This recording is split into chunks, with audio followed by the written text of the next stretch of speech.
Ladies and gentlemen, boys and girls, it's Diego with my beautiful wife, Karina, from beautiful Venezuela.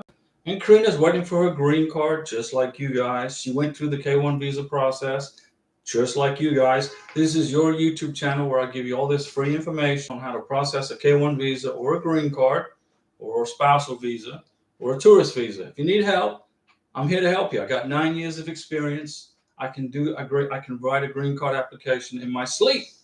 I can put a K1 visa package together from my easy chair while taking a siesta. It's that easy. The K1 visa form I-129F is only 13 pages long. You can do this. You don't need an immigration attorney to fill out that 13 pages. You can do it yourself. And then when you get to the United States, you get married. And then what do? You file for your green card, right? And then how do you do that? Well, you got to file Form 485. You got to file Form 864. You got to file Form 693. You got to put your medical exam, vaccinations together. You got to get pictures of your wedding. You got to get pictures of your honeymoon, pictures of your relationship, right? Filing for a green card is easy as long as you have all the evidence to prove you guys are living together. That's what you got to do. You got to prove that you live together. If you can't prove that you don't live together, that you didn't get married, okay? If you snuck in across the border and married an American, you're not going to get a green card, okay? Because you got to have a Form I-94. A Form I-94 says you came into the United States legally and you had a face-to-face with a Border Patrol officer. So if you're thinking about sneaking across the border and marrying an American, you will not get your green card. You got to go face-to-face with the Border Patrol officer. Now, Bud Garcia is in the house. So we got the glitter here. We're going to shake the pixie dust on Bud Garcia in Washington State. Because his soon-to-be wife, who's in Thailand, she has her visa interview at this. She's going to have her scary visa interview very soon in Thailand, in Bangkok, where elephants hang out. Isn't it? Thailand, there's lots of elephants, okay? Nikita Ajani. Hi, Diego and Karina.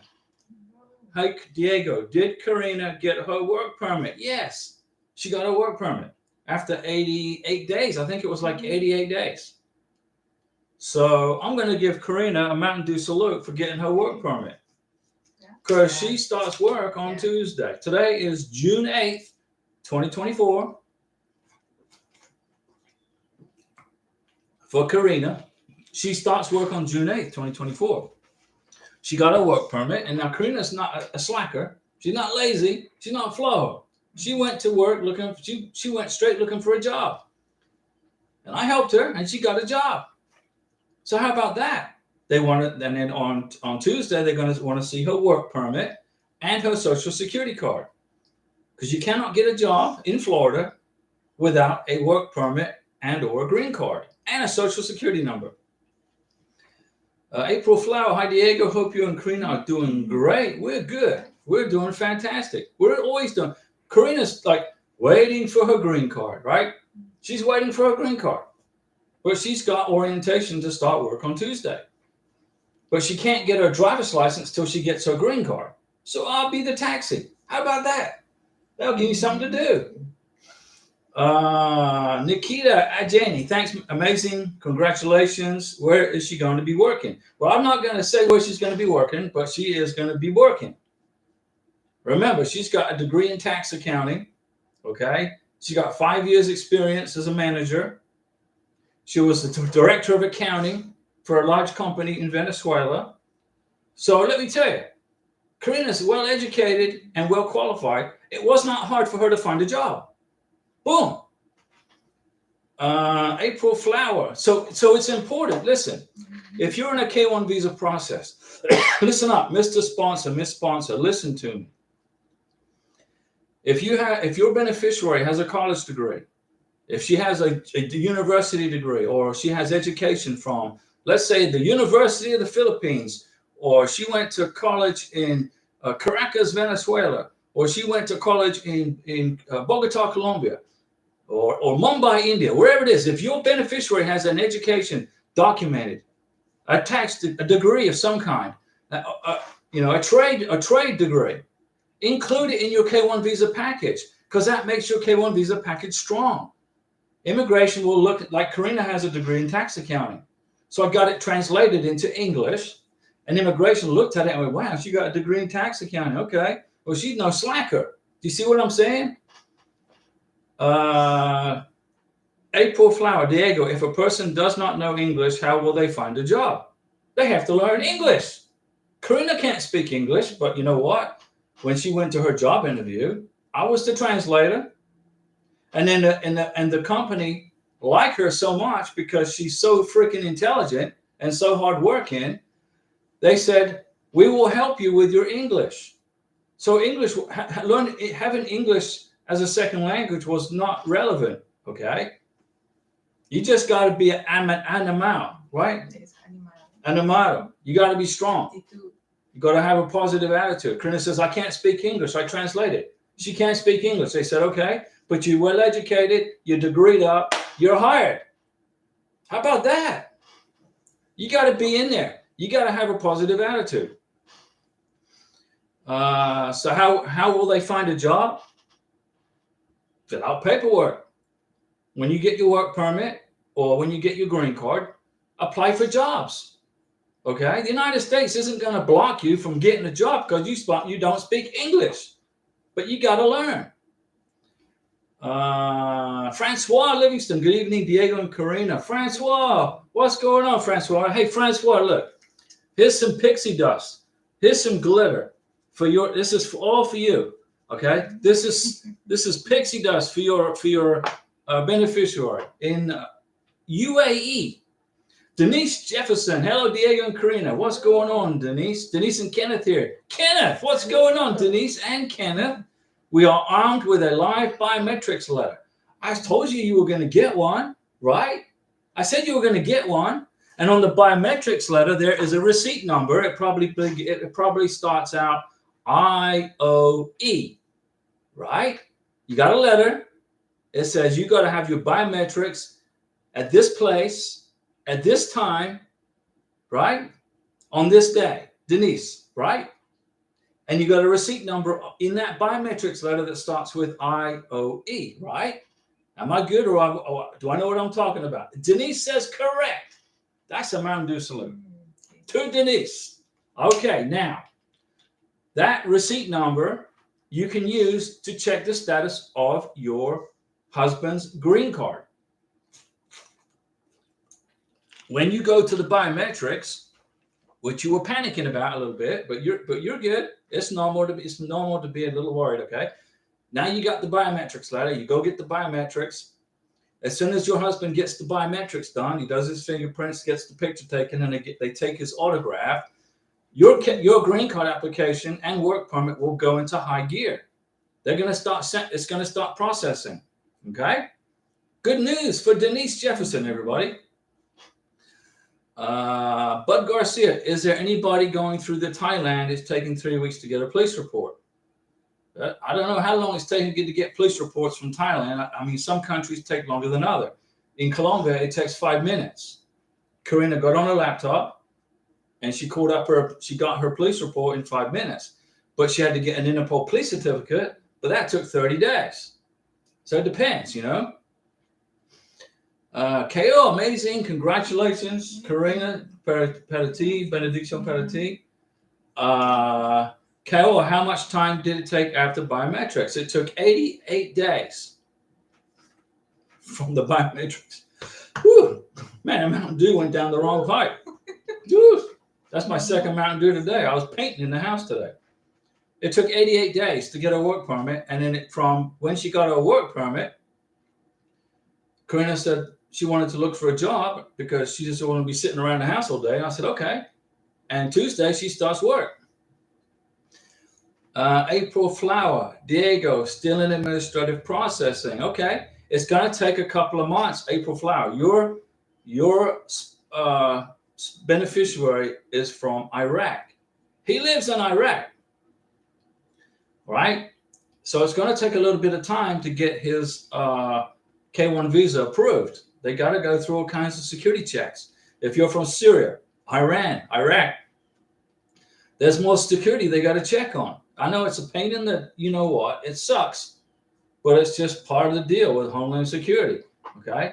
We got no problem with the Iranians. We got no problem with Iraqis or Syrians, okay? But immigration want to check you guys out, or ladies. I helped a lady from Iran get her K1 visa. She thought she was going to be done. She thought she'd never get it. But I helped her get it, okay? I helped her get out of Iran. I helped her get to Turkey. I helped her get her K1 visa. And then I helped her get to the United States, okay, with all my stuff that, you know, that I know, which I helped her with. She's happy as a clam. She got married, and I think she's living in California. Oh, no, Texas. No, not California. Bud Garcia, my fiance, has a medical appointment on the 20th, and she'll pick it up the next day. Yeah, that's what Karina had her medical appointment in Bogota, Colombia, and she picked it up the next day. But she had to go back for a repeat chest x-ray. But that's okay. Remember? The recorder is stupid. It was local. But she's good.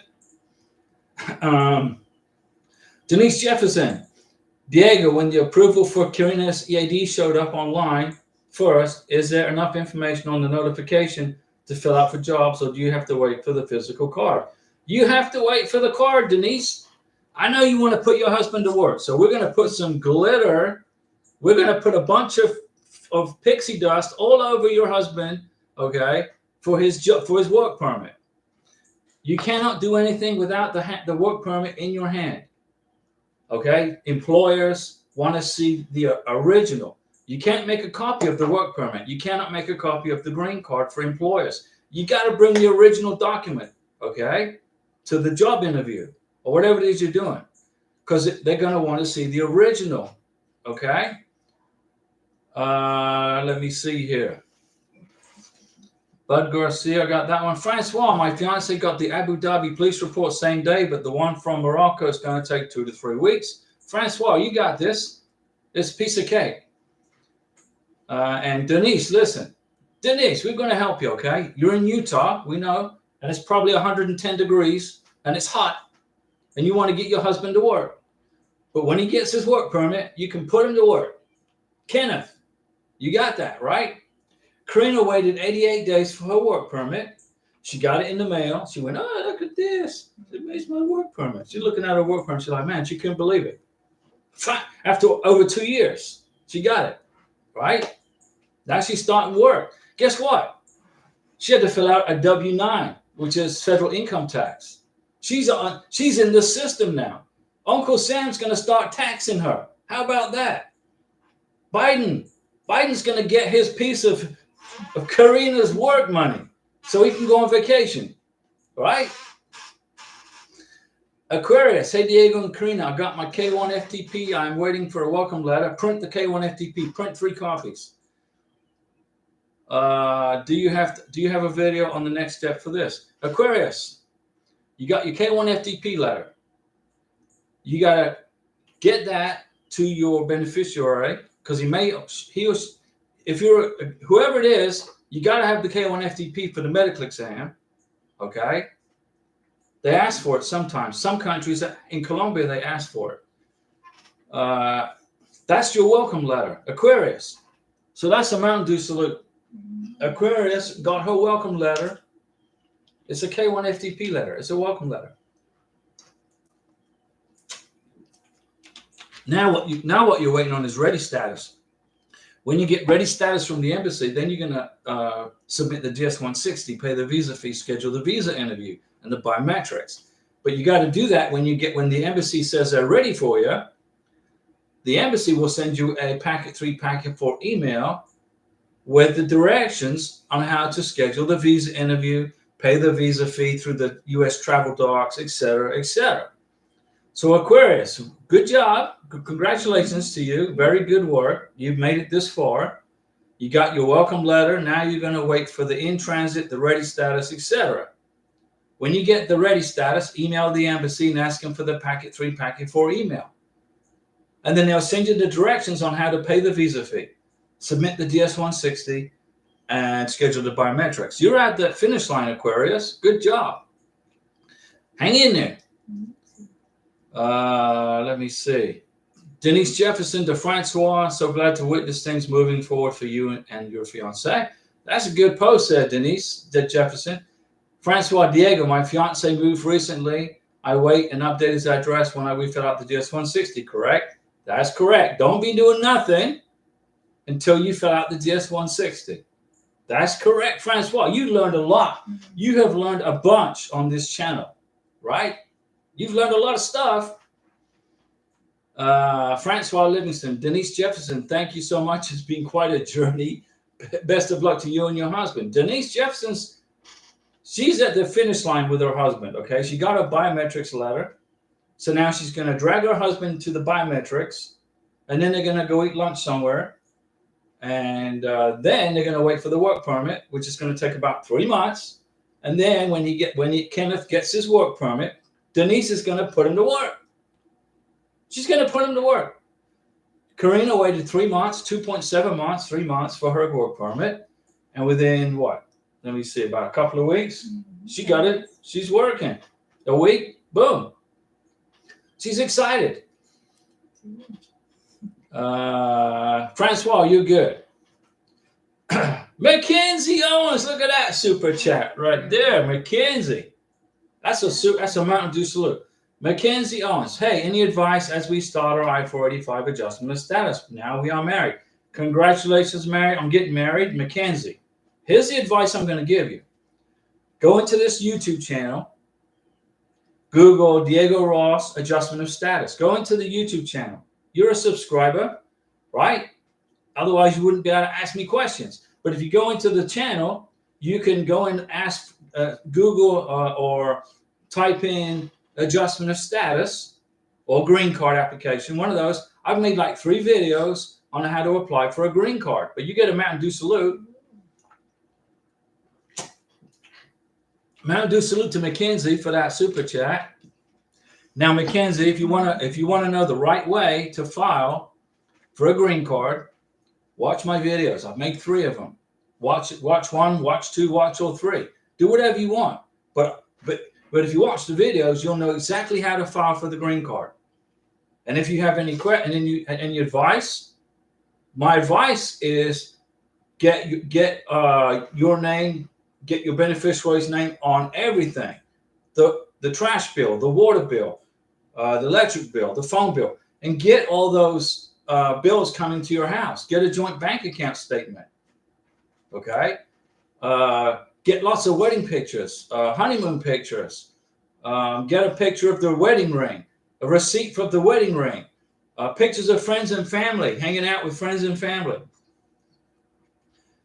If you want to get your green card without any hassle from immigration, you got to put together a green card application that is so strong with so much evidence of you guys living together, being married and everything, that the green card folks, the scary visa interview folks, are not going to bother you.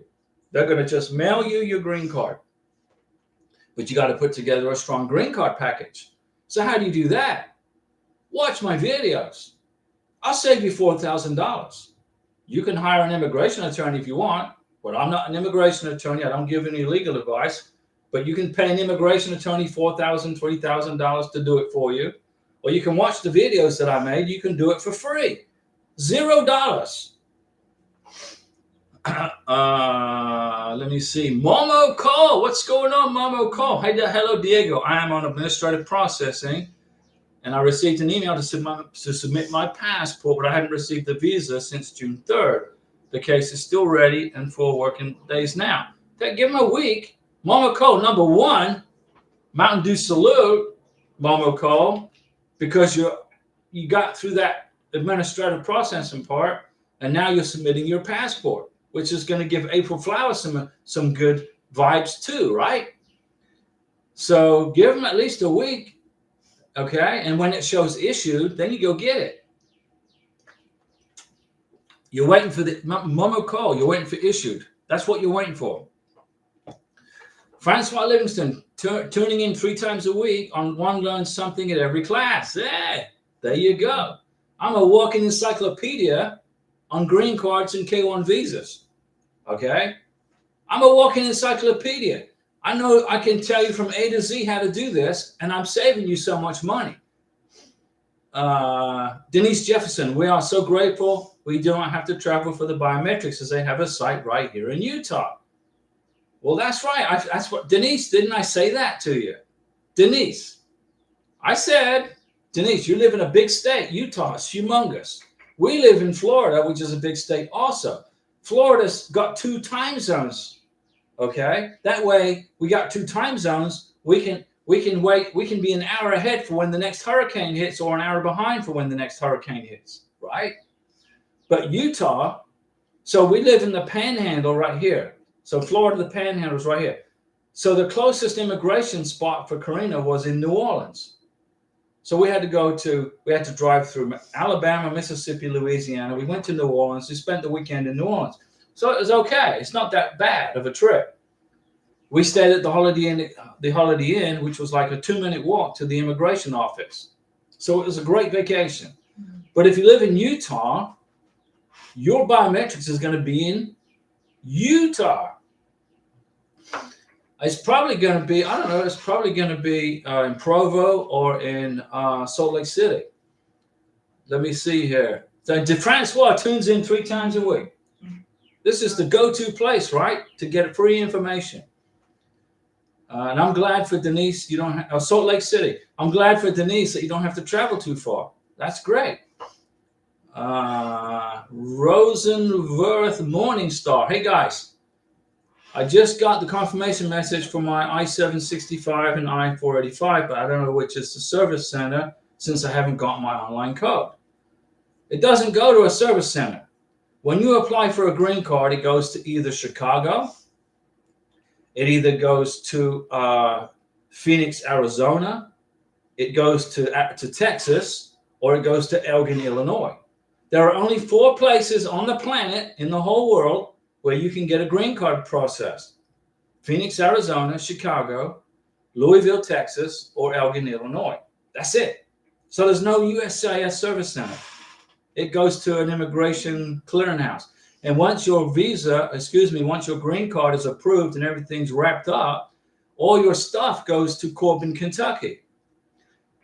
General Dynamics, you know, the folks that build airplanes for our military, General Dynamics are the folks with the contract that produce the green cards and the work permits. So when you get your green card approved and it gets approved and everything, you're going to get a tracking number from the U.S. Postal Service from Corbin, Kentucky. Okay? You got that? You understand that, right? There's no service center. It goes to Chicago and then to Corbin, Kentucky. It goes to Phoenix, Arizona, then to Corbin, Kentucky. Do you understand? Texas to Corbin, Kentucky. Elgin, Illinois, Corbin, Kentucky. That's how it works. So Morningstar, you got to relax. Chill out. How long do you have to wait since you got your confirmation message to get your online code? Well, I don't check online for nothing. I got a biometrics. Karina got her biometrics appointment. Okay? Right here. Right here. And I printed it nice and big. And on this biometrics letter is a receipt number. And the receipt number is what Karina uses to check the status of her green card and her work permit. Well, actually, you get a receipt number for the work permit. So this is what happens, okay? You're going to get a receipt. You're going to get a letter for the green card, and you're going to get a letter for the work permit. That's how it works. And on those letters, you're going to get separate letters, one for the green card, one for the work permit. And on those letters, that is where you get the receipt number. That is where you check your status. You got it? It's easy, right? It's not difficult. Denise Jefferson, yes, you did, but what are the chances? Thank the Lord we were able to save that money for something else. There you go. Use it for something else. So when you go to Salt Lake City, Denise, here's some pixie dust for Denise and Kenneth. When you go to Salt Lake City, okay, get me a fridge magnet from Salt Lake City for the fridge. How about that? I'm kidding. Don't do that. Everywhere we go, we get a magnet for the fridge. I'm serious. We went all over Colombia. The whole fridge is filled with different places of magnets from where we went in Colombia. And Karina was in Venezuela. She got all these fridge magnets for Venezuela.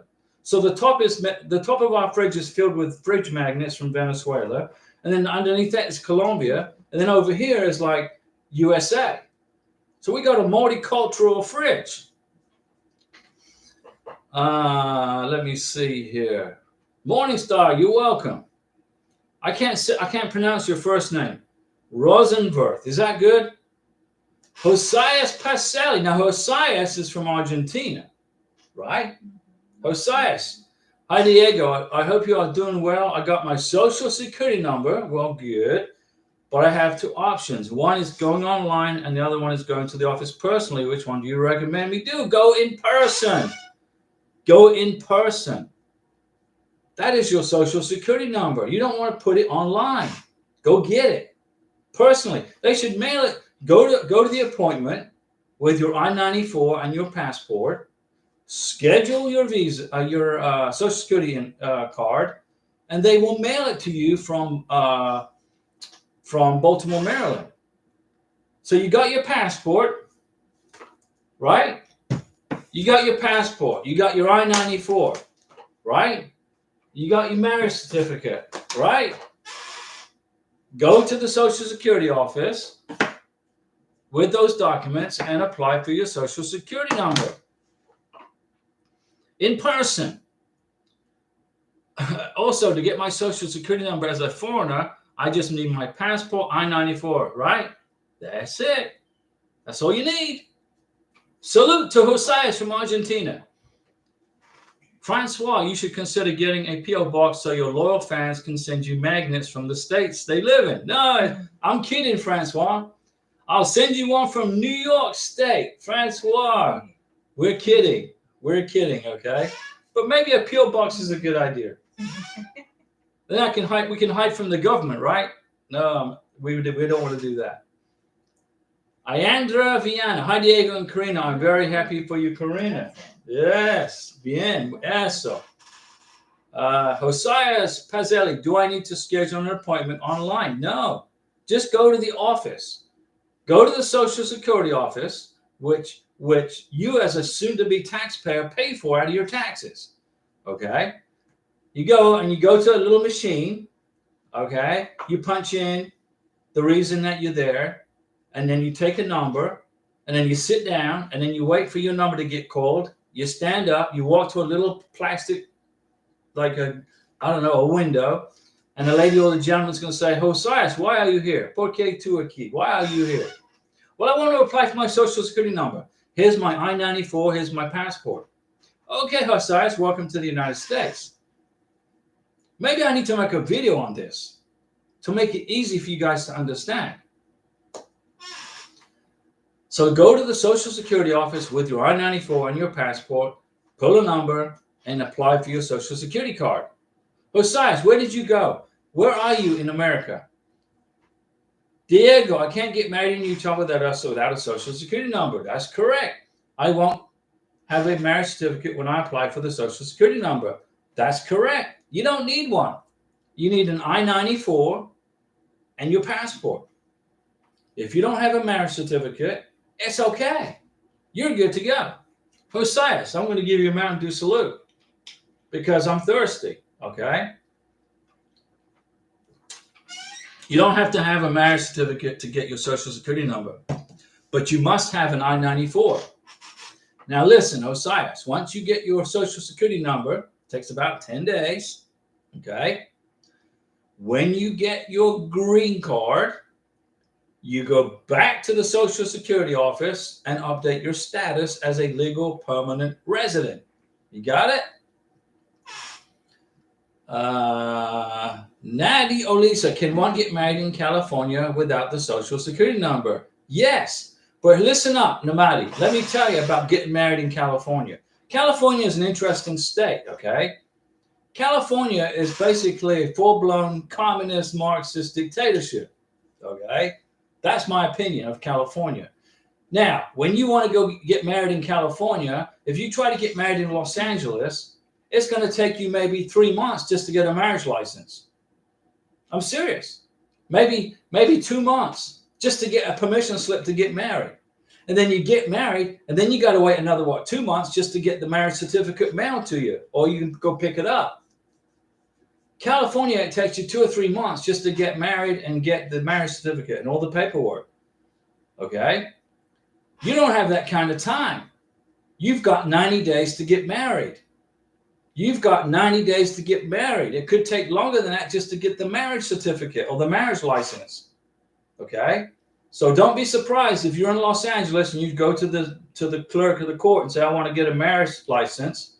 And they say, okay, it's here, pay the state of California, and then wait and see how long the waiting list is. See how long it takes to get one. And then once you get married, let's suppose you get the marriage license right away. Let's suppose you go in and pay for it and you get the marriage license right away or the next day. Then you get married. Ask them, how long is it going to take to get my marriage certificate? Because you need that for the green card application. It could take 3 months. It's insane. Okay? It's quicker if you live in California to go to Nevada, get married in Las Vegas, and then fly back to California with your marriage certificate in your hand. You can get it done in a weekend. Okay? Listen to me. When you go into the courthouse in Los Angeles or San Francisco or whatever part of that state is you live in, ask them how long does it take to process a marriage certificate. It could take forever. Natty, thank you for the information. Natty, listen to me. Lisa, go to Nevada. How far away are you from Las Vegas? It's a plane ride. It's a Greyhound bus ride. Go to Nevada, get married in Las Vegas or in Pahrump or in Ely or in Henderson or in somewhere in Nevada. You'll get your marriage certificate in 24 hours. You got it? Are you listening to me? Immigration want to see the marriage certificate. Okay? It's part of your green card application. If you're going to be sitting waiting for 3 or 4 months for the Los Angeles County Clerk of the Courts to get off their backsides and process your marriage certificate, you could be waiting 3 months. That ain't happening with me. I'm glad I don't even live in California. I wouldn't be paying $7 for a gallon of gas. I'm telling you. Let me see. I mean, and you got all these fast food restaurants who McDonald's, they're like, I don't think we want to do business in California anymore. Taco Bell, I don't think we want to do business in California anymore. There's ice cream stores closing, laying off people because of this minimum wage increase that Comrade Governor Newsom signed into law. California sucks, man. If you live in California, you got my condolences. Go live in Nevada. It's much better there. Let me see here. Denise, Diego, there have been stories shared where beneficiary spouses are getting their notice of their work permit the day after completing the biography. Is this familiar to you? Never heard of it. But Karina got her work permit paperwork. Let me see here. What day? ¿Qué día tu biometric? Okay. So Karina's biometrics interview was March 22nd of 2024 in New Orleans. She got her notice. She got her work permit 88 days later. It's a 2.7 to 3 months wait from the biometrics to getting the work permit, and that's all across the United States. Okay, it's about a 3-month wait total, and the work permits are coming in with a 5-year expiration date on them. When you get your green card, it's going to have a 2-year expiration date, but the work permit is going to expire probably in 2029. So when you get your work permit, you look at it. Yeah, it's good for 5 years. It's like the work permit is just like a green card. They're totally equal. You couldn't tell them apart. Other than this one says work permit and this one says green card. The work permit is good for 5 years. So Denise, there's stories being shared where the beneficiary and the spouses are getting their notice the day after completing the bio. I've never heard of it, but it's possible. It's possible. But here's what I'm going to say to you, Denise, to help you get your mind calm, okay, with this. The day you commence the biometrics, Kenneth will get his work permit in about 3 months or less, okay? That's what you got to count on right there. Josias, Diego, how do you get a marriage license to get married in the USA? You go to the courthouse. I went to the courthouse right here in Santa Rosa County. I said, hey, I want a marriage license. Okay, pay up, cough up the money so that the government officials can continue to have their vacations on me. So I paid for the marriage license. We waited 3 days and we got married. What documents did Karina need? She needed her passport, which is a government ID. Her Venezuelan passport is just as good as a real ID, okay? That's what they looked at. Okay, there you go. There's your passport. That's Karina. It's Karina. Beautiful Karina. It's beautiful. Boom. We paid the money and we got married 3 days later.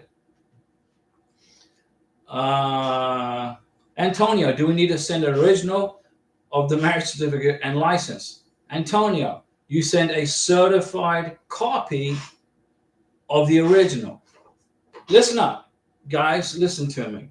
This is important, okay? When you apply for your green card, for your 2-year green card, you're going to have a certified copy of your marriage certificate. Now, in Florida, the first marriage certificate certified copy is free. And then they give you a second one. Well, it's not free. I paid for the marriage certificate, but they gave me a copy for free, a certified copy. The clerk of the court got her stamp. She stamped the marriage certificate. She signed and dated it in wet ink with a black ink pen. That is a certified copy of your marriage certificate. That's what you got to have for your green card application. But you're going to need a certified copy of your marriage certificate for your 10-year green card application. You're going to need a certified copy of your marriage certificate for U.S. citizenship application. So when you're at the government office and you get your marriage certificate copied and certified by the clerk of the court, and then they give you a free one, buy 2 more. Get 2 more. So you got 4 of them. 1, 2, 3, 4. See? Es bueno, es bien. You need 4 of them. 1 for you, 1 for the green card, 2-year, 1 for the green card, 10-year, and 1 for the U.S. citizenship application. You got it? So get 5 of them. Get 5 certified copies of your marriage certificate. Get 5 certified copies of your divorce decree. Get 5 certified copies of any, death certificates. Do you see what I'm saying? There was a young couple in Bogota, Colombia. They made it through their K1 visa interview in Bogota thanks to this channel. So I'm going to give myself a Mountain Dew salute. I'm thirsty actually. They made it through to the K1 visa. They got approved in Bogota, in Colombia, South America, but he didn't have his certified divorce decree. He had a photocopy. Immigration said, what? This is a photocopy. We need a certified copy signed by the clerk of the court. He said, holy cow, that's in Texas. So he's in Colombia with his beautiful bride. So what he did was, I think he flew back to Texas, went to the courthouse, got the certified copy of his original divorce decree and flew back to Colombia. I think that's what he did. You got to have certified original copies from the clerk of the court, stamped and signed, divorce decrees, marriage certificates, death certificates, annulments, stuff like that. You got it?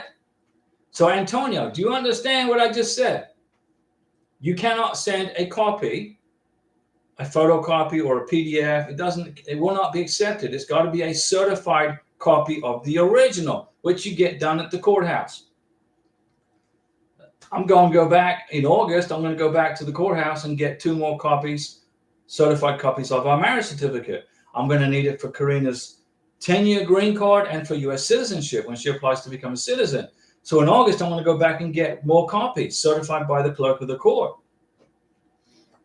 Nadia Olisa, thank you for the information. Nadia, no problem.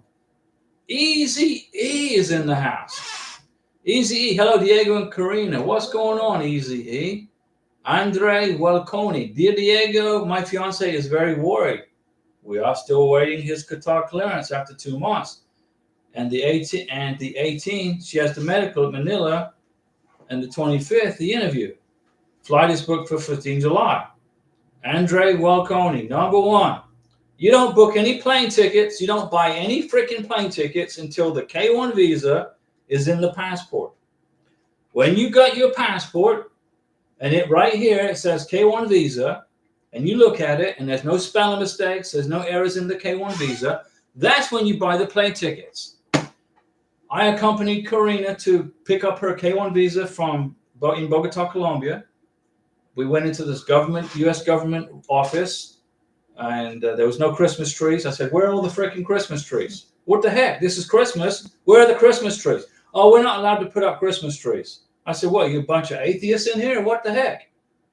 So then number 2, we picked up Karina's K1 visa. I looked in her passport, and I looked to make sure her name was spelled correctly. I made sure her date of birth was correct. I made sure everything was correct. Boom. Then we went down to El Dorado International Airport, and we bought plane tickets to the United States. We went in line. I got in line with Karina. We went in line. I used my credit card over the counter at Avianca Airlines in El Dorado.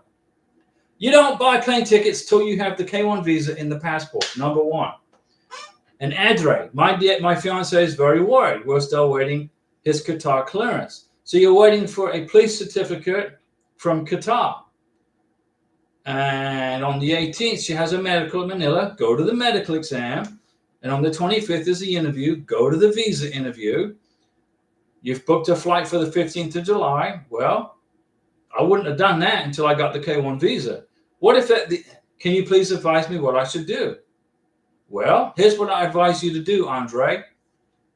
Go to the medical. If you haven't got the police clearance from Qatar, by the time you're ready for the visa interview, go to the visa interview, go to the medical exam, get all that stuff out of the way, get the visa approved, and then you're going to go into a 221G holding pattern while you wait for the police certificate from Qatar. So what I would be doing is contacting Qatar and telling them I need the police certificate for the embassy. So you got to do. This is what you got to do. Contact the police in Qatar and ask them to expedite your police certificate. Number 2, go to the medical exam. Go to the embassy interview at the embassy in Manila, Philippines. Get the visa approved. If you don't have the police certificate from Qatar, that's all you're going to be waiting for. When you get it, they'll give you back the passport. But you got to get in touch with the police in Qatar. Whoever controls the police clearances in Qatar, you got to get in touch with them and say, hey, I want my police certificate. That's what I would be doing. I wouldn't have booked a plane ticket until I got the K1 visa. I would not have done that. Josias, does the courthouse give you the marriage license right away on paper as soon as you go and apply for it? It depends on the state, but yes, as soon as you pay for the marriage license, they'll print it, and there will be like in Florida, I went and paid for the marriage license in the courthouse, and they printed it, and they said, okay, Diego, this marriage license commences in 3 days from today. You cannot use it until 3 days has passed. So we waited 3 days. Everything's a freaking waiting game with immigration, right? We waited 3 days. We got married. I went back to the courthouse, gave them the documents that was signed by the wedding person, our wedding person. Then they issued the marriage certificate right away. I got the original certified copy, and I got a second one for free. That was a certified copy. But I need at least 2 more. I got to have one for Karina's 10-year green card and one for when she applies for U.S. citizenship. So I need 2 more certified original copies of the marriage certificate. Let me see. Jeff McCoy. Hi, Diego and Karina. Just wanted to thank you for all your help and encouragement we got from your chats. That's good. My fiance got approved this week in Rio de Janeiro. That's a Mountain Dew salute for Jeff McCoy right there and his family. Congratulations. And Rio de Janeiro, beautiful Brazil. Everything's in Portuguese there. Karina's, are they still in? Karina's family is in Brazil. They're from Venezuela, but they live in Brazil. Congratulations to Jeff McCoy and his family. Josias, hey Diego, do you get a marriage certificate different than a son? Yes. Josias, the marriage license is the permission slip. Okay, the marriage license is the K-1 visa. The marriage certificate is the green card. The marriage license is where you apply to get married. The license says you are hereby get authorized permission to get married in Utah. And then you get married, and then you get a marriage certificate which says you got married. The marriage license is no longer relevant. Now you have the marriage certificate which says you got married. Francois, Diego, when do you recommend my fiance should request his birth certificate from Morocco? Well, you said it's only good for 3 months. I would get it 3 months. I would apply for it. I would say 2 months. Once you get the K-1 FTP letter. Now we're going through the United Arab Emirates, right? I would say that's a difficult question. It's only good for 3 months, which is insane. But I'm pretty sure the U.S. government is going to accept it. That it's better that longer than 3 months. I would get it when you apply for it when you get the ready status. Francois, when you get the ready status from the embassy in UAE, go ahead and get the birth certificate from Morocco. Easy E, I agree, Diego. Applicants should never buy a plane ticket or sell their house or quit their job until the visa is approved. That's correct. USCIS has it printed in bold black letters on their website. Well, I've got the USCIS, what do you call it? How-to booklet imprinted in my head. It's in my cerebro. Okay, all of the processes for a K-1 visa and a green card are embedded in my brain, and I dump it on you guys for free. So you don't have to be digging through USCIS paperwork, and you don't have to be hiring immigration attorneys when you can be funding their swimming pools and their new Mercedes. Josias, thank you for everything, Diego. See you soon, Josias. We look forward to you getting to America and getting your life started in Utah. And Denise lives in Utah. Francois, Abu Dhabi. Francois, thank you. Yeah, when you get the ready status, that's when you get the birth certificate from Morocco. All right? You got it? Guys, we're here to help you. Okay? And there was somebody from Guyana asked me, is the U.S. Embassy in Guyana processing K-1 visas? I said, yeah. The U.S. Embassy in Guyana processed 52 K-1 visas in fiscal year 2023. That's one a week, right? That's one a week at a minimum. So yes, the U.S. Embassy in Guyana are processing K-1 visas. I even know how many they process. How about that? So, if you got questions, like if you have a question about a timeline or how long does it take to get a K-1 visa? How long does it take to get a green card? How long does it take to get a work permit? Just ask me, okay? I know the answers to these questions. And I know this process is stressful. I know it's not an easy thing to do to go through a K-1 visa or to go through a green card application. Karina's like waiting and waiting and waiting for her green card. When she applied for her job, they asked her online. They asked her, do you have a green card or a work permit? Well, right now she only has a work permit, so she put in her work permit. And then they asked her, what is your official status to be in the United States? So we put her alien number in there from the NOA2 letter. So on the NOA2 letter is Karina's alien registration number. Now she's not an alien from like the Zeta Reticuli. She's an alien from Venezuela. Okay, she's not green, but she has an alien number.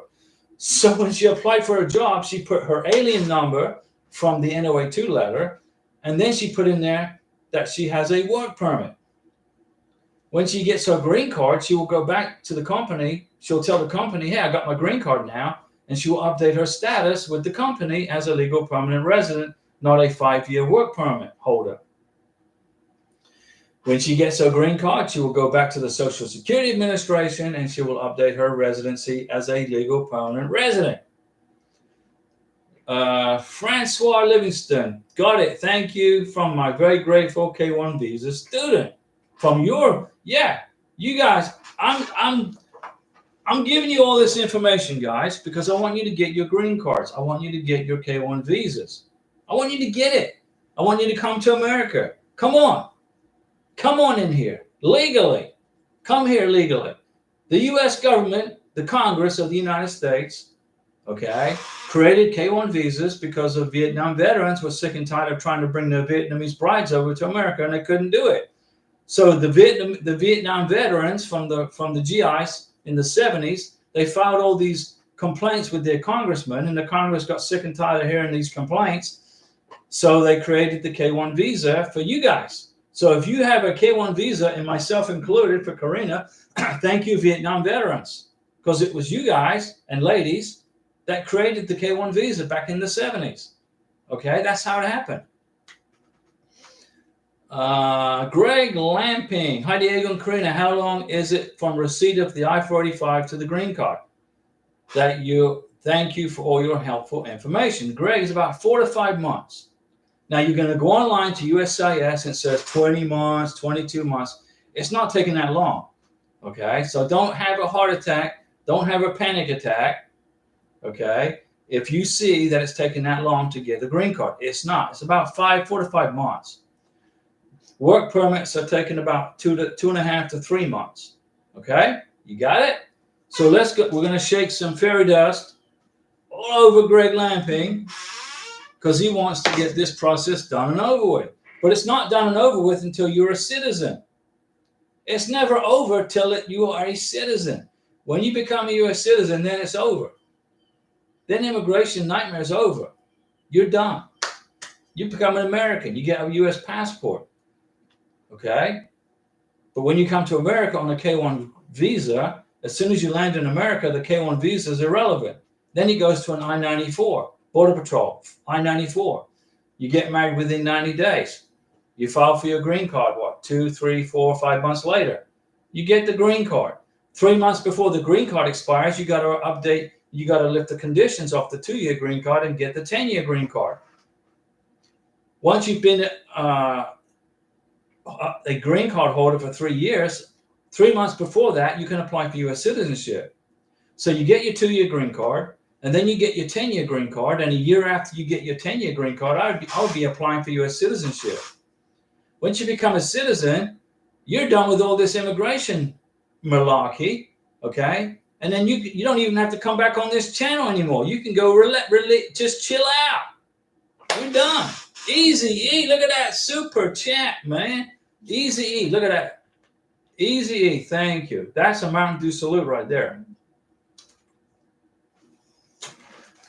I learn something new every time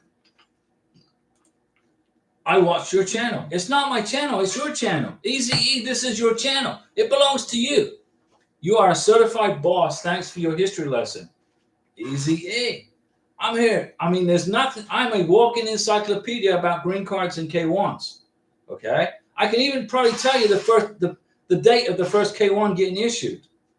Okay? It was to a Vietnam vet, GI, a Vietnam veteran, and his Vietnamese fiancée. He got the first K1 visa. They flew to America. They got married. I think it was 1971, somewhere in there. Let me see. Zacco. Man, I like that name. Zacco. Hello, Diego. After arriving in the United States, what's next? You get married. Zacko. Here's what happens. Your plane lands. You check in with the Border Patrol. Hey, Border Patrol, what's going on? Hey, how you doing? How's everything? Well, I'm good. You get your Form I-94, which is going to be a computer-generated form probably. So you got to wait a couple of days. You get into America. You print your I-94. Go down to the Social Security Administration, apply for your Social Security number if you want to, with your I-94 and your passport. Then you get married, and then wait about 2 months, put together a green card package, and file for the green card.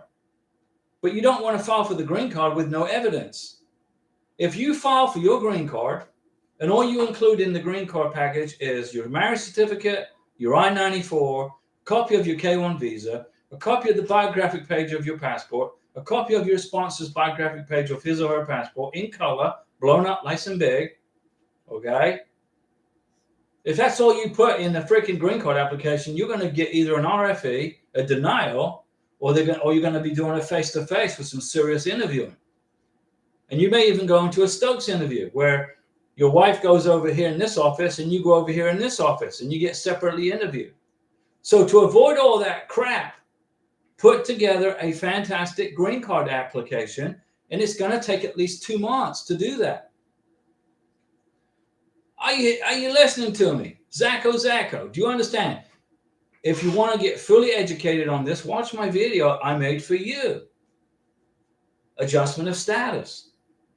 Francois Livingston, Diego, don't get all worked up when I tell you this, but recently I sent a request to get my New York State tax transcripts. That's all good.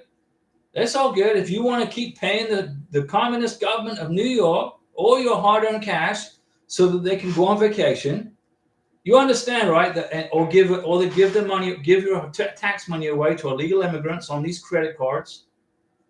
Seriously, guys, California and New York, the governments I'm trying to educate you guys. If you're coming to America, welcome. Okay? But learn about the politics of our country so you don't get stabbed in the back by your government when you become a U.S. citizen. Get educated. Okay? Get educated on who to vote for once you become a citizen so you don't get screwed by the government. Like Francois gets taxed horribly high in New York State. We want Francois, when you get your husband to America, you get married. Once you get your fiance, you get married. Get his green card and get the heck out of New York State. Come live in Florida where you're free with taxes anyway. I don't pay taxes in Florida to the government in Tallahassee. When Karina she got her job started. When she starts her job, she's going to pay Biden for his vacation money in federal taxes, but she doesn't pay the state of Florida any money in taxes. But Francois, you got to pay Biden his vacation money, plus you got to pay the state of New York their vacation money, so that the mayor of New York City can chill out and buy his $4,000 pinstripe suits. Seriously, Francois, get the heck out of New York. Once you get married, get out of there. Come live in Florida. Go live in Texas.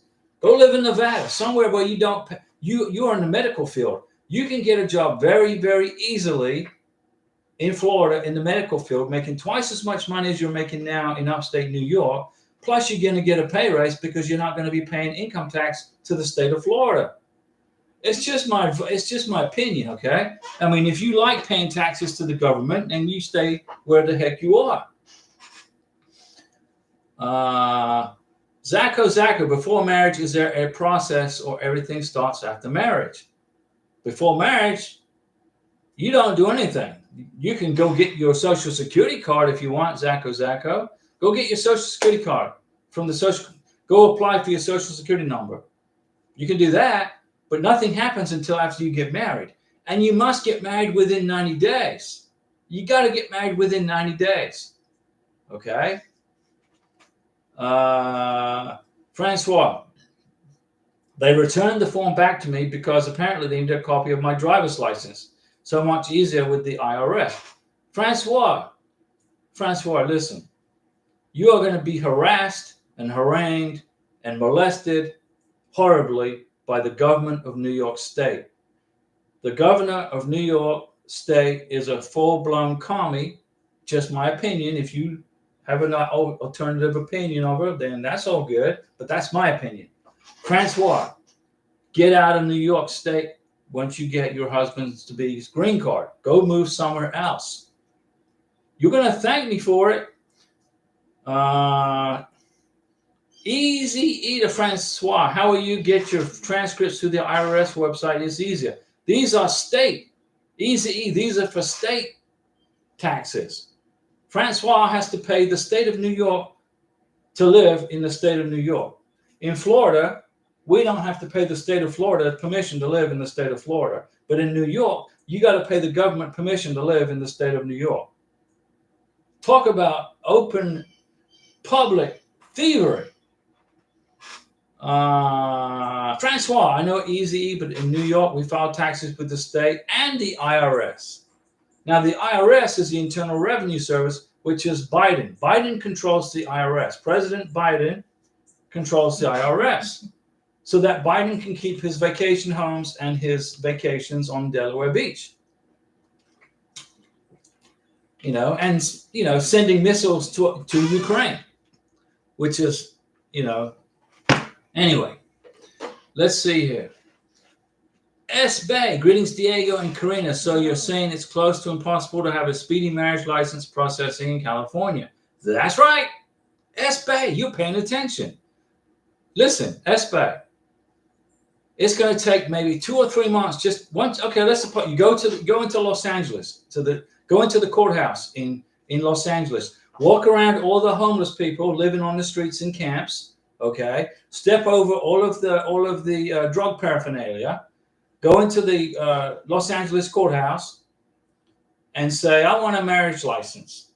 How long does it take to get the marriage certificate? Ask that question. Well, the marriage license, you can do it one of two ways. You can do it privately or you can do it publicly. So in California, your information can be private when you get married in California. In other words, if somebody does a Freedom of Information Act to look at your marriage certificate, it will be blocked from a Freedom of Information Act. That's the only state I know of in the Republic that does that, okay? But the thing is this, once you get married in California, then you got to get the marriage certificate for your freaking green card, right? You got to have a marriage certificate to include in your green card application. It takes 2 or 3 months just to get that in Los Angeles. San Francisco is the same way. San Diego, it's a nightmare.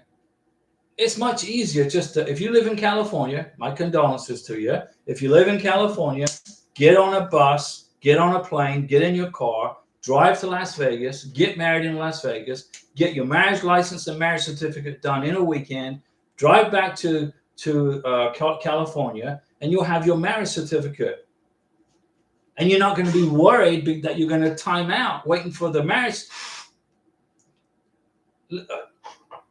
Listen to me, folks. I'm trying to help you. My advice is contact the government offices wherever you live in California. If you live in Los Angeles, call up the government office there and say, how long does it take to process a marriage certificate? They could tell you it could take 2 or 3 months.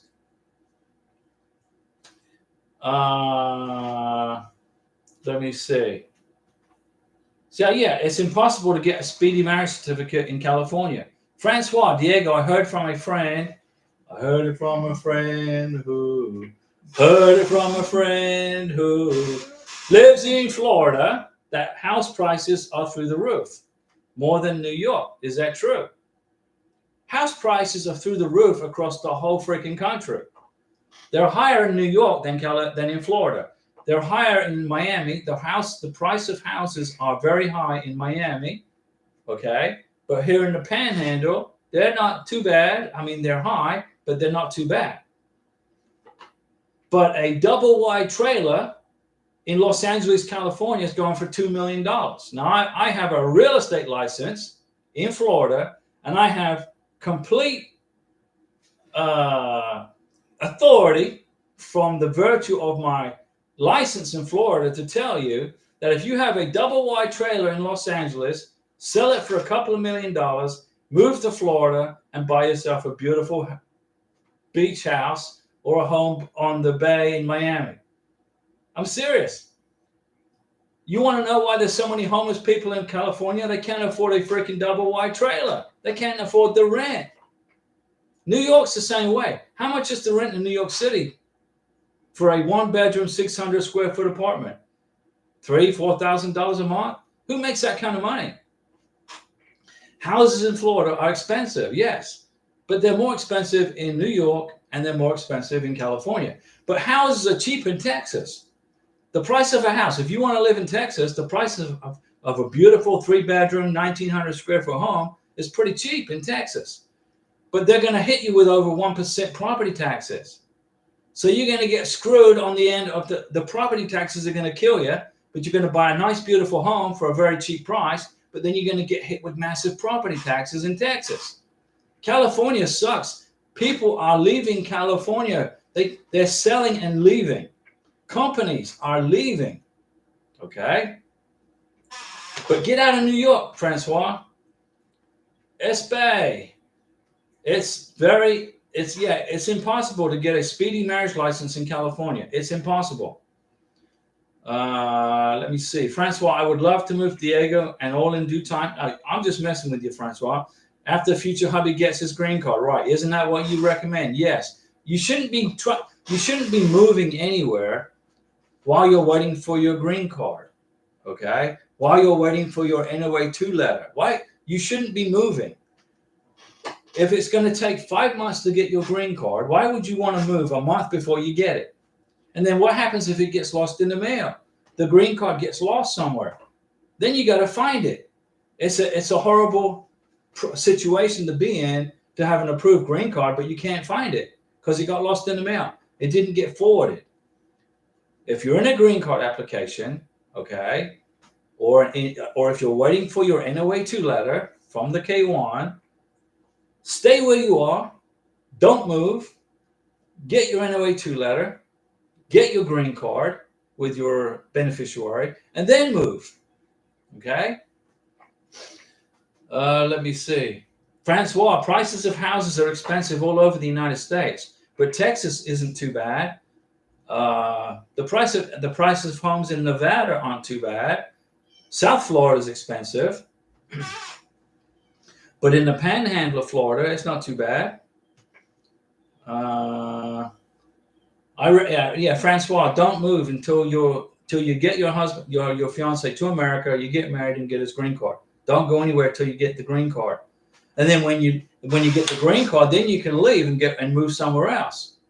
And then when you apply, and then you just notify immigration that you moved with a form AR-11, or do it online if you want. Easy E to Francois. Yeah, you got to get the heck out of there. Yeah. If you're able, come here to Arizona or Florida. Arizona. Priyanka, hello, Diego and Karina. Congratulations to your new job. Hey, okay. I think Priyanka gets a Mountain Dew salute for giving Karina the positive vibes. That's good news for Karina. Let me see. Easy E, I think Nevada issues marriage licenses faster than it takes the food to go from the mouth to the stomach. Yeah, you can get married in Las Vegas in a heartbeat. If you live in California, jump on a Greyhound bus, get in your car or SUV, get on a plane, fly to Las Vegas, fly to Harry Reid International Airport, go get married in Vegas, return back to California with your marriage certificate in your hand, and then that's the biggest thing out of the way. Okay? But if you get married in Los Angeles, you think it sucks waiting for a green card, or you're going to be waiting just as long for a freaking marriage certificate to come in the mail. I'm serious. I don't know how you guys live in California, and I'm surprised you guys want to live there. Why do you do that? Easy, I think Nevada is fast. Yeah, Nevada easy is quick. LK, hello Diego. How far with your green card application case? Okay. LK, Karina filed for her green card on February 29th, 2024, right? February 29th. So then there's March, April, May. Oh, let me see. February 29th. February was a leap year. So if you're applying for a green card or a K1 visa before February 29th, you got one extra day you got to wait. So let's go March, right? And then we go April and May. And what's today? June 8th, right? So Karina's been waiting 100 days. 100 days. Today, June 8th, 2024, she has been waiting for her green card. That's where we're at. She got a work permit already, and she starts work on Tuesday. She's going to orientation. So that's where we are, okay? And we hope you guys, we want you to get your green cards. We want you to get your K1 visas. We want you to get through all this nightmare as quick as possible, okay? As quickly as possible. So we're going to sprinkle all this pixie dust on everybody. But remember, Karina's in the same boat. Karina's waiting too. It took us 22 months for Karina to get her visa interview, okay, in Bogota, Colombia. Karina's from Venezuela. Then it took, when she went to her visa interview in Bogota, she passed her visa interview. They asked her 12 questions. It was like a 15-minute, it was a lot, it was a pretty intense interview. She got her K1 visa approved November 16th. Yes, he says. She had her visa, got approved, but then they said, oh, we're approving your visa, but we need an Interpol police certificate. And Karina's like, what the heck? Here's my Colombian police certificate. Here's my Venezuelan police certificate. What else do you need? Well, you're being a resident of Colombia legally. You're a legal resident of Colombia for 5 years. So now we just want to make sure you didn't go to any other countries. She's like, okay, whatever. How do I get my Interpol police certificate? So she went to they told her how to do it. And the immigration officer gave her wrong information. He put down wrong information. The consular officer gave her bad juju. Okay, bad juice. She showed me the paperwork. I said, this is not correct. I corrected it. I fixed it. And Karina got her Interpol police certificate in, what, 30 to 29 days? 29 days? In 29 days. Then the Interpol emailed it to me. I then uploaded the document and emailed it to the embassy in Bogota, Colombia. And 2 days later, she had her K1 visa and her package ready to go. So you never know what the heck's going to happen in this K1 visa process. You never know what's going to happen. You know, you never know what's going to happen. So don't buy your freaking plane tickets until you get the K1 visa and the passport. What if I'd have bought plane tickets? Okay, Karina's K1 visa interviews on November 16th. It takes about 8 days to get her K1 visa. So November 26th. So we'll buy plane tickets for November 30th and fly to the United States. Guess what? We ain't leaving Colombia till January 4th. January 3rd, excuse me. We would have lost those plane tickets. Why? Because I'm in a big freaking hurry.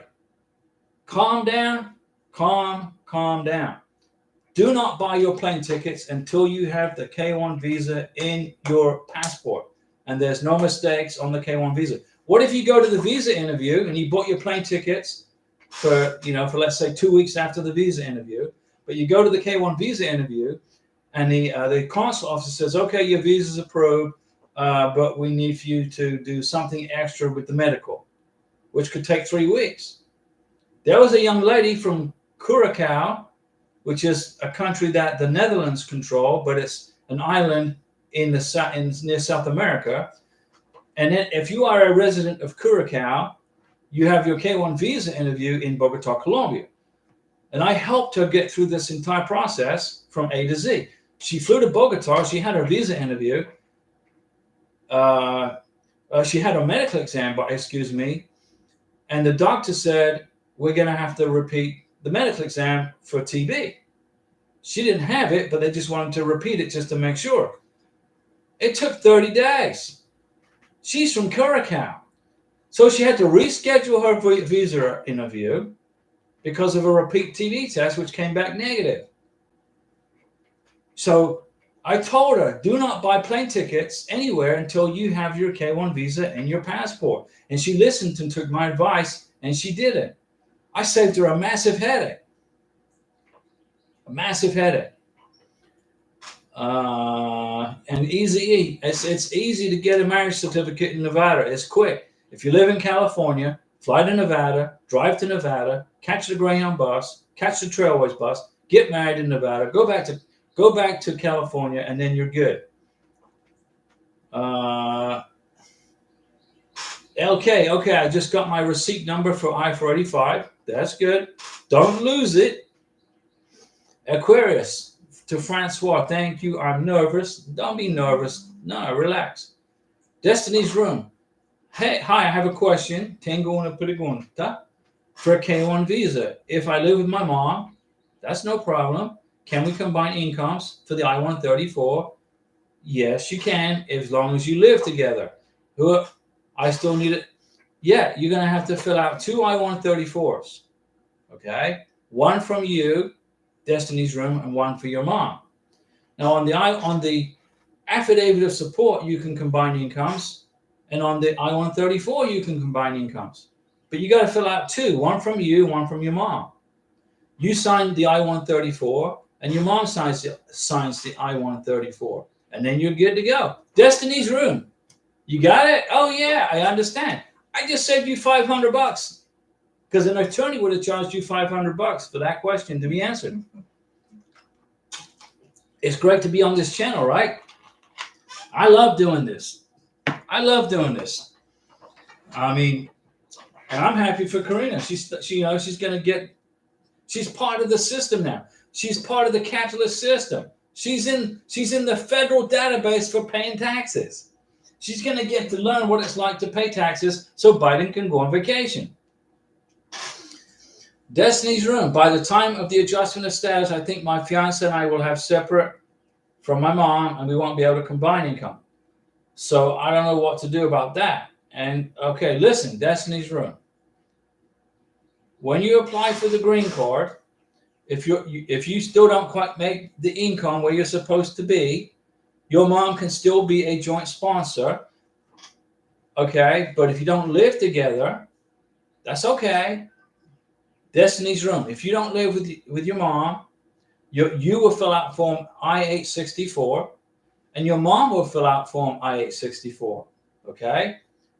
You can fill out the affidavit of support. Your mom can fill out the affidavit of support. You're going to have 2 separate packages for joint sponsorship. You include your mom's tax returns, W-2s, bank statements, pay stubs, letter from a boss. You include yours. So you're going to have a packet for your green card application with your financial documents. You're going to have a packet with your mom's as a joint sponsor.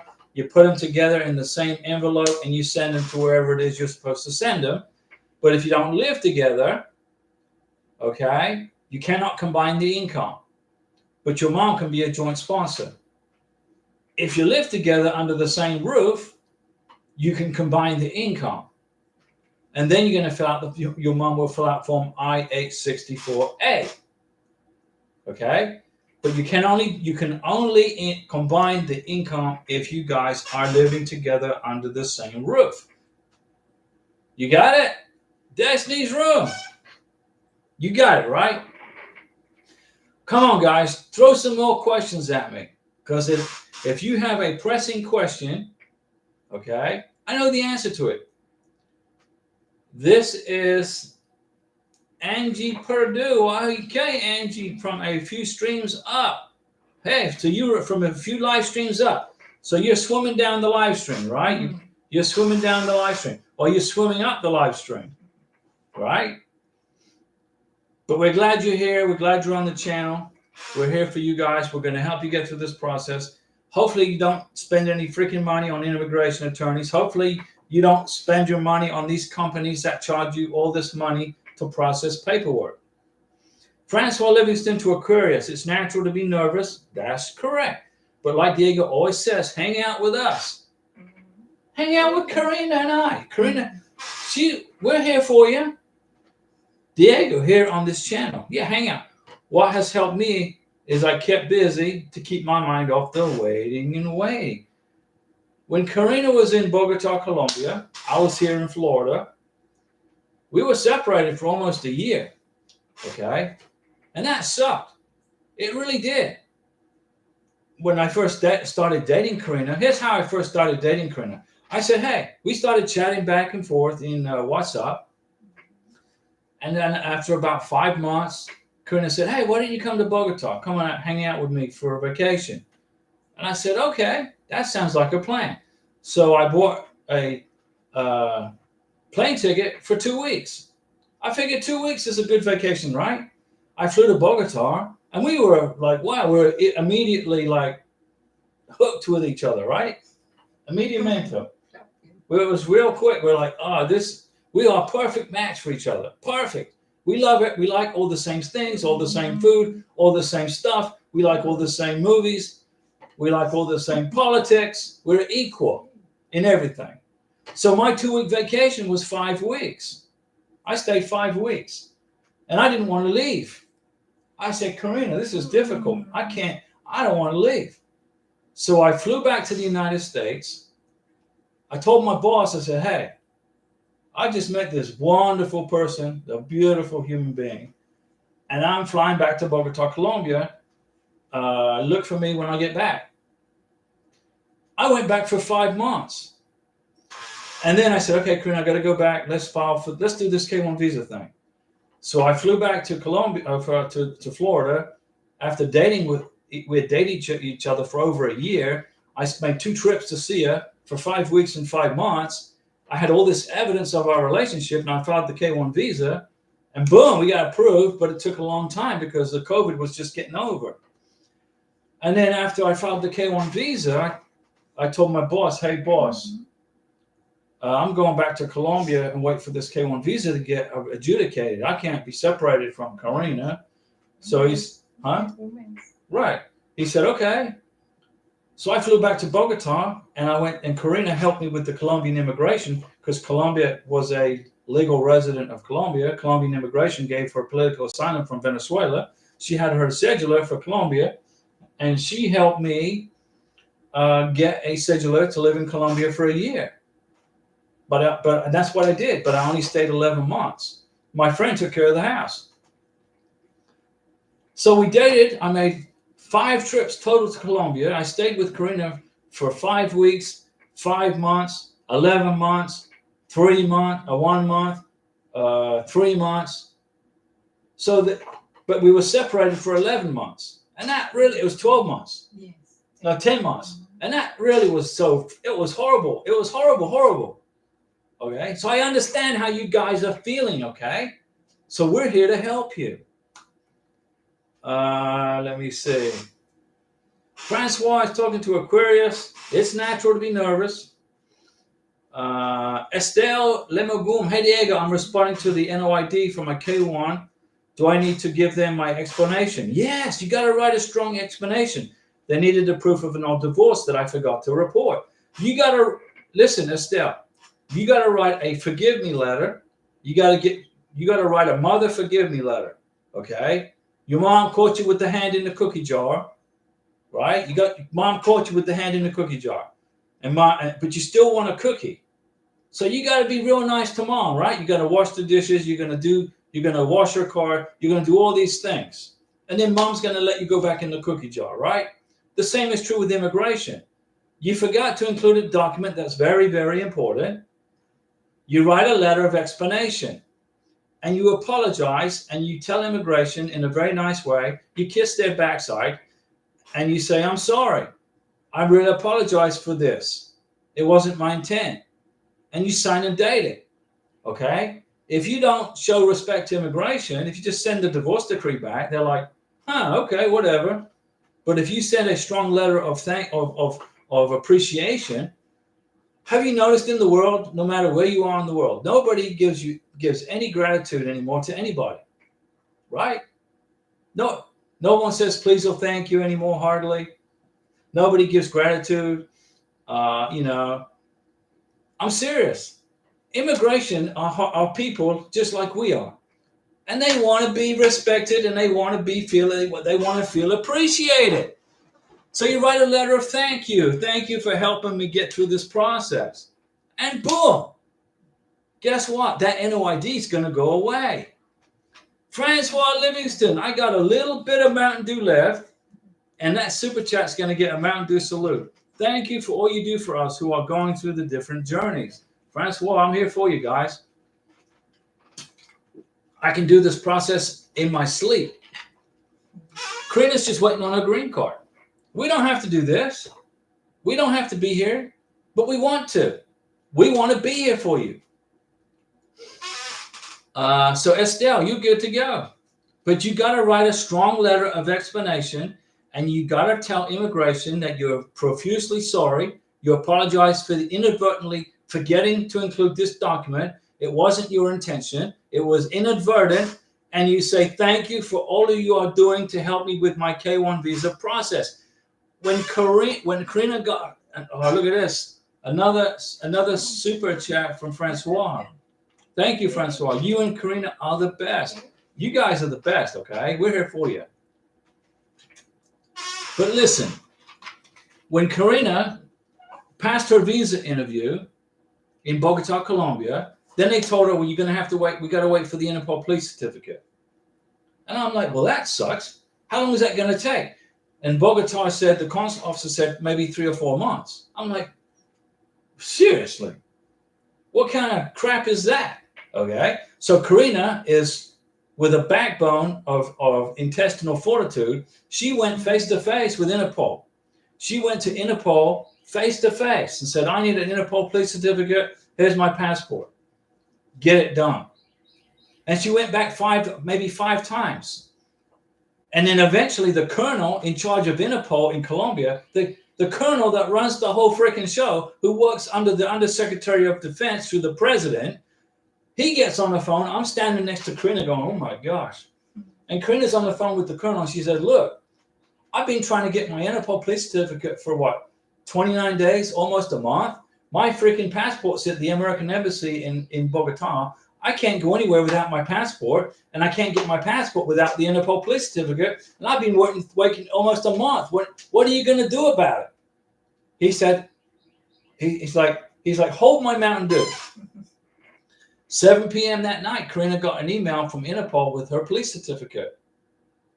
I'm serious. Karina said, hey, I got my email. I said, send it to my phone. She sent it to my phone because Karina had her own phone in Venezuela, in Colombia. She sent it to my phone.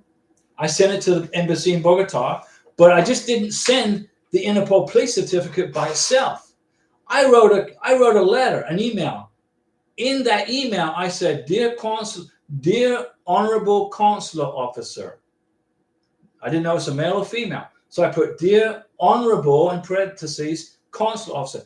Thank you so much for all of the hard work that you do to process K1 visas. Thank you for your hard work and your dedication and for your superior work ethic, because it's a lot of work. Here is Karina's Interpol police certificate that you respectfully requested from Karina a month ago. Here it is. And then I put, thank you again for your dedication and your hard work in processing K1 visas. I sent that note with my name on it and Karina's name on it, and Karina's date of birth, her passport number, and her NOA2 letter, our receipt number, all that jazz. Within 2 days, Karina had her K1 visa and her passport. Being respectful to immigration goes a long way. Because remember, they got to put up with a lot of crap from a lot of people. People who get their visas denied because they're not qualified for the benefit. You know, they get sued because people think they qualify for the benefit, but they don't. So they get sued. I mean, if you qualify for the K1 visa and there's a little bit of a hiccup, you can sue immigration to fix it. You can do that. But if you don't qualify for the benefit, immigration is not going to give you the K1. And they get some nasty people out there that just are vicious and nasty. Immigration take a lot of heat from a lot of people. So if you can brighten their day with a very nice thank you, okay, you're going to get stuff done. Let me see. Destiny's Room. Okay, another question. Okay, Lieutenant Colombo. Should the I-134 be filled out with current situation, income, and dependent, or with the info from the taxes, which are old and show a worse situation. You fill out the I-134 with your current financial situation, but you got to prove your current financial situation. Can you prove your current financial situation? Do you have pay stubs? Do you have direct deposits into your bank? Like Karina, when Karina starts work, you can prove it. That's what you're going to prove. That's what you're going to give as evidence. Okay? So you got to include the tax return, even though it sucks. But you put in on the I-134 your current income, even though it doesn't reflect what's on the tax return. But if you can prove your income with direct deposits, bank pay stubs, a letter from your boss, and all that kind of stuff, you're good to go. Then you're good to go. So your Destiny's Room, you're good to go, as long as you can prove it. Pre-anchor, hello Diego. One question for public charge question. Can I expect an RFE? I applied for the adjustment of status February 29th, 2024. Pre-anchor, you got married in Kansas, you live in Alabama, and you filed for your green card application and work permit on the same day as Karina. We're both in the same boat, time waste. You got your work permit, Karina got her work permit. You made a boo-boo on Form 485. If you got your work permit, I think immigration is going to overlook your mistake on page 13 and 14. But if you do get an RFE, it's no big deal because you can prove your income. It's an easy fix. All you got to do is resubmit page 13 and 14. But if you got your work permit, that means they've adjudicated your case and it's sitting in a queue somewhere. I honestly don't think you're going to get an RFE because you made a mistake on the public charge. I've made a video about public charge, guys. If you are applying for a green card, you are all subject to the public charge. Mr. Beneficiary, Miss Beneficiary. Every single person watching this channel who is going to be applying for a green card, who is a beneficiary, you are all going to check, yes, I am subject to public charge on Form 485. You're also going to fill out all the information that they request on page 14. Okay? It's not hard, but it's a confusing question because if your husband or wife makes 50, 60, 70, 80 grand a year, you're going to say, well, I'm not subject to public charge. My husband and my wife makes plenty of money. So in your mind, you're thinking to check, no, you're not subject to public charge. But that's a misnomer. It's not correct. You are subject to public charge.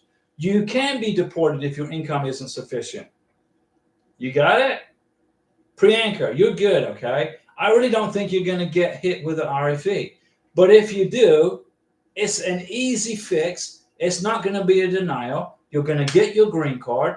The most damage that's going to happen is you're going to have to wait maybe an extra 4 weeks to get it.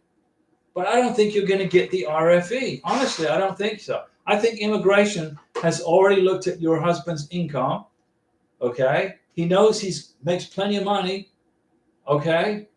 And they're going to say you made a mistake, but they're going to go ahead and approve your green card. Honestly, that's what I think is going to happen. And Estelle Lemagoon, sweet, thank you so much. Estelle, you're good. Okay, guys, let me see. Estelle, you're good. Do you understand what I said, right? You got to write that letter. You got to write that kiss butt letter to immigration, thanking them for everything. Destiny's Room, a beautiful story. I saw you got some of your K1 things on April 18th, my birthday. Yay! Happy birthday for April 18th for Destiny's Room. Okay, we're out of here. I'm getting a bit hungry, Tingle Ambry, a little bit.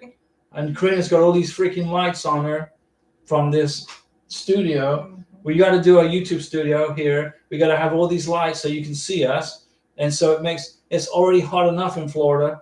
And now she's got all these lights on her. So she's kind of like sweating. Me too. Mucho sudor. Will you leave the live up? No, I'm gonna close out the live stream. Okay. Otherwise, you're going to be looking at an empty room. you're going to be looking at these hats. So that's going to be boring for you. But we'll be back for another live stream. What day is it today? I don't even know. It's Saturday? We'll be back on Monday. Yeah, after it's finished, you can watch it. Sure. What I did was I checked the box that says you can see the questions in the replay. So you can see the question. I put everything in the replay. I don't know how. I'm not a computer guy. Karina, she knows computers. She said she helped me fix it. So we're going to see you guys on Monday.